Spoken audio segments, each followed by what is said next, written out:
நம்ம நண்டு குழம்பு பார்க்க போகிறோம். அதுக்கு ஒரு பாத்திரத்தில் கொஞ்சமாக எண்ணெய், சட்டியில் பண்ணால் இன்னும் கொஞ்சம் நல்லா டேஸ்ட்டாக இருக்கும். எண்ணெய் வந்து ஒரு 4 ஸ்பூன் ஊற்றுங்க. எண்ணெய் காஞ்சதும் இதில் 1 ஸ்பூன் கடுகு போடுங்க. கடுகு பொரியிற சவுண்டு கேட்டதும் இதில் கொஞ்சமாக வெந்தயம், ஏன்னா நண்டு ரொம்ப சூடுன்றதால கொஞ்சம் வெந்தயம் போட்டுக்கிறோம். வெந்தயமும் லைட்டாக சவுண்டு கேட்க ஆரம்பிச்சிச்சு. உடனே பூண்டு வந்து 5லேருந்து 6 பல்லு பூண்டை தட்டி சேர்க்கணும். பூண்டு இதை நல்லா வதக்கி விடுங்க. வதக்கி விட்டதும் கொஞ்சமாக கருவேப்பிலை,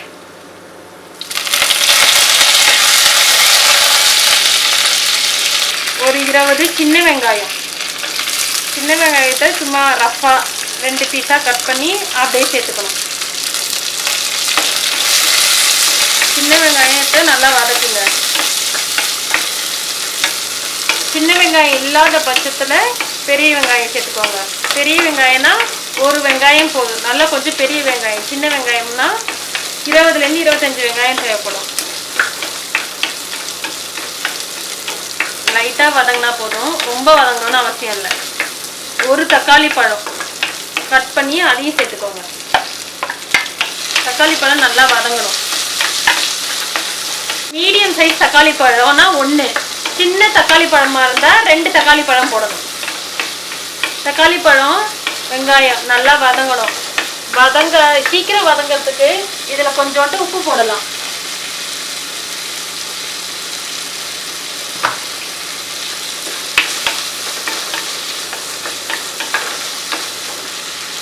மஞ்சத்தூள் வந்து ஒரு 1/4 டீஸ்பூன் மஞ்சத்தூள்.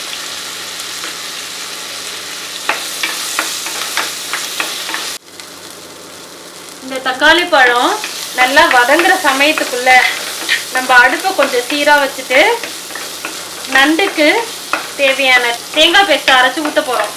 தேங்காய் வந்து இதால் கைப்பிடி அளவு 2, இந்த கைப்பிடி அளவால் 2 கைப்பிடி அளவு நீங்கள் போட்டுக்கணும். அது கூட என்கிட்ட டேபிள் ஸ்பூனால் நான் அளக்கலை, ஒரு சின்ன ஸ்பூன் தான் வச்சுருக்கேன், அதால் ஒரு 2 ஸ்பூன் போட்டுக்கிறேன். ஜீரகம் 1 ஸ்பூன், மிளகு 2 ஸ்பூன். காரம் இன்னும் கொஞ்சம் வேணும்னா நீங்கள் மிளகு இன்னும் கொஞ்சம் ஆட் பண்ணிக்கோங்க. இல்லை காரம் கம்மியாக போதும், வீட்டில் பசங்கள்லாம் இருக்காங்கன்னா 2 ஸ்பூன் மிளகு போதும், அதுக்கு மேலே வேணாம். டைரெக்டாக தண்ணி ஊற்றாமல் ஒரு ஓட்டிட்டு அதுக்கப்புறம் தண்ணி ஊற்றி அரைங்க.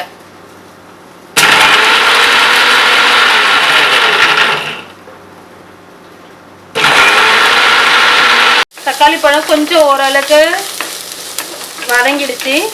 மிளகாத்தூள் போடுறோம். குழம்பு மிளகாத்தூள் 2 ஸ்பூன் போடுங்க. ஏன்னா இதில் காரம் கொஞ்சம் கம்மியாக இருக்குன்றதால நான் அதில் 2 போட்டுக்கிறேன். உங்கள் வீட்டில் காரம் அதிகமாக இருந்தால் நீங்கள் 1 போட்டுக்கோங்க. 1 ஸ்பூன் காஷ்மீரி சில்லியும் இன்னொரு ஸ்பூன் வந்து தனியாத்தூளும் போடுங்க, அது நல்லாயிருக்கும்.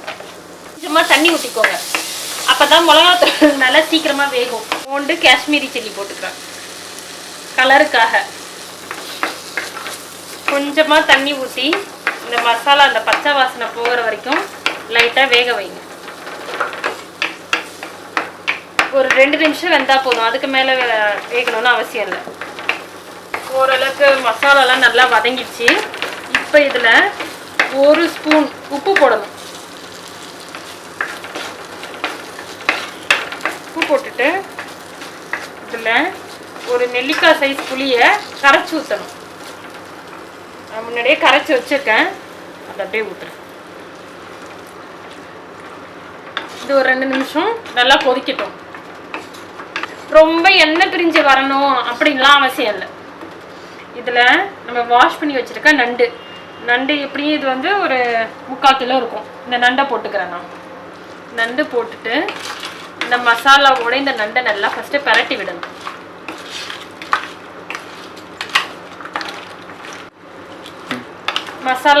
மசாலாவில் நல்லா நண்டு பரட்டி விட்டதுக்கப்புறம் இதில் பாருங்க இந்த 1 கிளாஸ் அளவு தண்ணி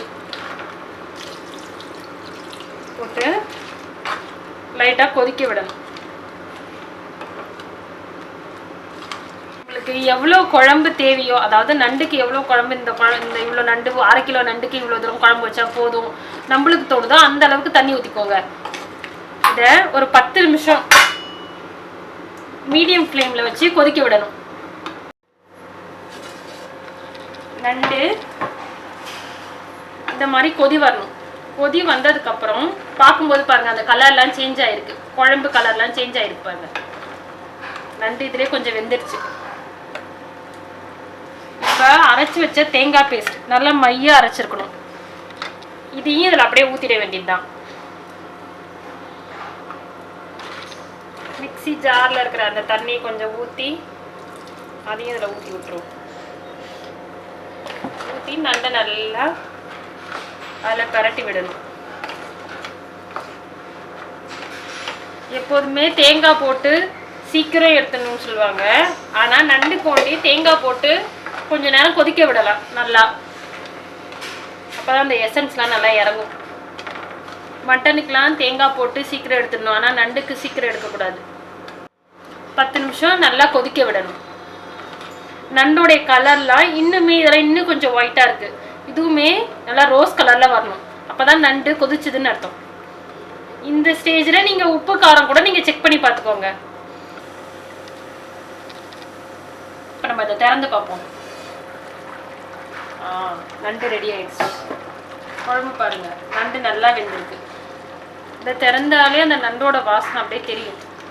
இந்த நண்டு குழம்பு பிகினர்ஸ் கூட பண்ணிடலாம் ஈஸியாக. இதை மாதிரி ட்ரை பண்ணி பாருங்கள்.